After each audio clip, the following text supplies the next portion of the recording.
Let's take a look at that. We had some conflicting data filtered through here in South Africa. A report from Securities Africa saying the market was up 0.2%. Reuters data on screen reflecting a 0.4% rise. It's positivity that's filtered through nevertheless. Run us through some of the sentiment driving markets activity right now. Hi, Alishia. Thank you for having me this morning. I'd say that the figure of 0.2% appreciation of the market yesterday, from where we stand, seems to be the correct figure.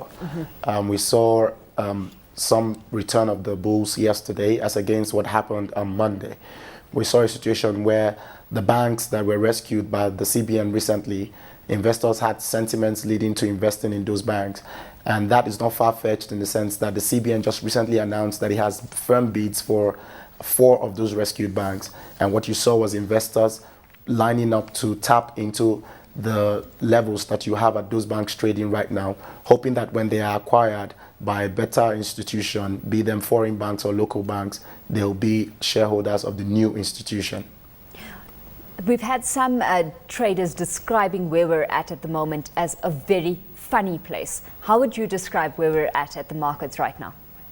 Sorry, say that again. We've had some traders we've been speaking to describing the market and where it's at the moment as a very funny place. How would you describe a market and where we're at the moment at this stage of the game, Samuel? Well, the market, it would be right to describe the market as a funny place, but the thing that we see is that there is still lack of confidence in the Nigerian equity capital market right now. A lot of people have been burnt by what has happened in the year past, and some people had opined that by this time this year, that the market would have fully recovered. From where we stood at the beginning of the year, we didn't see it happening this year, and from what we see, we expected the market to continue to trade sideways, and that is what we've seen. There is still the lack of liquidity in the market because the two drivers of the market were the foreign investors and the banks. The foreign investors are no longer in the market, or are not in the market as they used to be. The banks also were burned by margin loans. CBN has restricted their lending to the capital market or to the equity capital market as 10% of their loan book. And I can promise you that from what we see from banks and what we expect going forward, no bank will max out that 10% provision because they've really been burned by investments in that sphere of the economy. Having said all of that, if you look at how you're playing the markets right now, I mean, does the context dictate that one selects short-term stocks that are low-priced and has some ability to appreciate before bailing out? Or do you buy and hold on for the long term? Well, it depends on the portfolio that you have. What we advise people to do right now is to balance their portfolio. There are a few stocks that are low-priced that still have value. Fundamentally, they're valuable, and we've seen their prices oscillate. It goes up, it comes down. You can get quick gains from those stocks. And there are a few stocks that have fundamental values that long-term, you know that from bonus issues, from dividend income, and from capital appreciation, that you're going to get decent returns from those companies. And those ones you will hold for a long term. But what we expect to see is that if you have a long-term portfolio, if you're managing a retirement portfolio, we advise you to go long on the market. But if you have a prop book that you're trading on a short term, then you have to look out for the penny stocks that have the capacity to give you decent 15% return in a few days or weeks, and you can take your profit and watch how the market unfolds. On a sector basis, the bank's certainly not looking bad, especially those that investors see participating in M&A activity. We looked at speculation around Sky Bank in this regard yesterday. Another player that speculation surrounds is Fidelity Bank. The rumor is that they're looking at buying Afri Bank. What do you make of a potential tie-up on that front? Would it make sense for you? Oh, sure, it will make sense for a Fidelity Bank. We've heard such rumors that Fidelity Bank is looking at very closely at Afri Bank. And from where we stand, we see that a merger of these two banks or an acquisition of Afri Bank by Fidelity Bank will augur well for Fidelity Bank. It would help them to achieve growth. It would help them to achieve a spread. From the last count, Afri Bank had over 200 branches across Nigeria. Fidelity Bank, they had maybe about 160 or so branches across Nigeria. Now, when we bring that together, it will definitely help Fidelity Bank to compete favorably amongst its peers, at least the mid-tier banks. And so it's a step in the right direction for Fidelity Bank in the sense that Afri Bank is one of the banks that have good assets, quality assets on their books, and it's just for them to make those assets more efficient, turn around the operations of the bank, and going forward, we expect that Fidelity Bank will be better off from acquiring an Afri Bank if it does happen. So do you chase Fidelity Bank then? Because looking at the kind of investor reaction that the stock has received over the past month, cumulatively, we've seen that share price falling back close enough to 8%.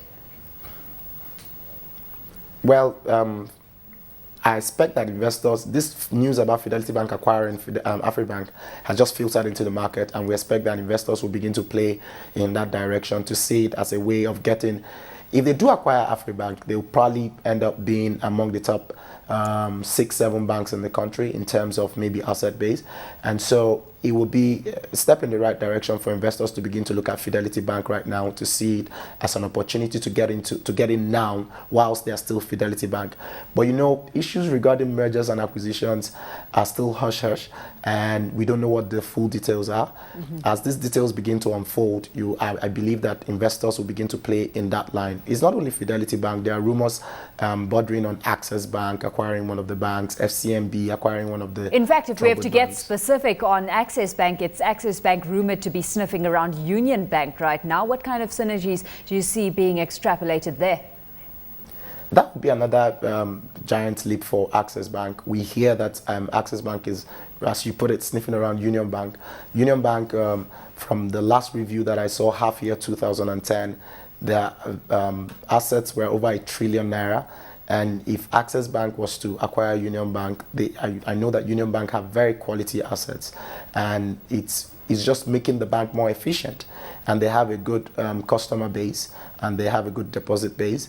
Yes, they've had troubles in recent past, but Union Bank is one of the oldest and biggest banks in Nigeria. And if Access Bank is able to acquire Union Bank, with Access Bank has shown that they are able to run the bank efficiently.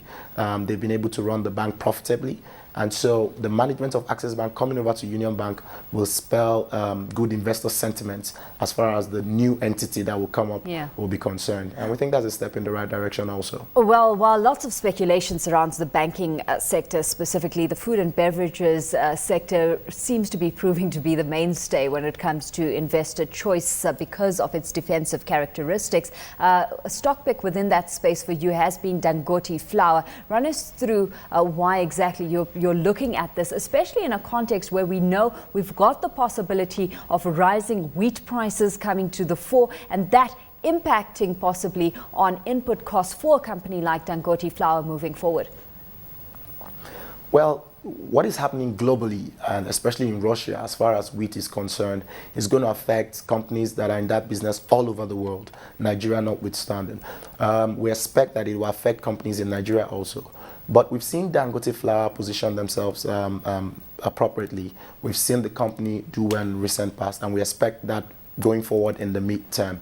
As far as the food and beverage subsector of the Nigerian Stock Exchange is concerned, it's a no-brainer to play in that subsector because, as we put it in here, that no matter what you do, people will have to eat. And so we expect that these companies will continue to do well. We expect the numbers coming out of this company to do well relative to the market. We expect that Dangote Flour, we expect that flour mills, companies like that will benefit from what is happening in the market right now. And we expect that with the turnaround of what we're expecting in the banks, with AMCOM coming over and banks being able to lend to the real sector, we expect that the food and beverage subsector will also benefit from that. And going forward, investors will get decent returns from some of the companies in that sphere.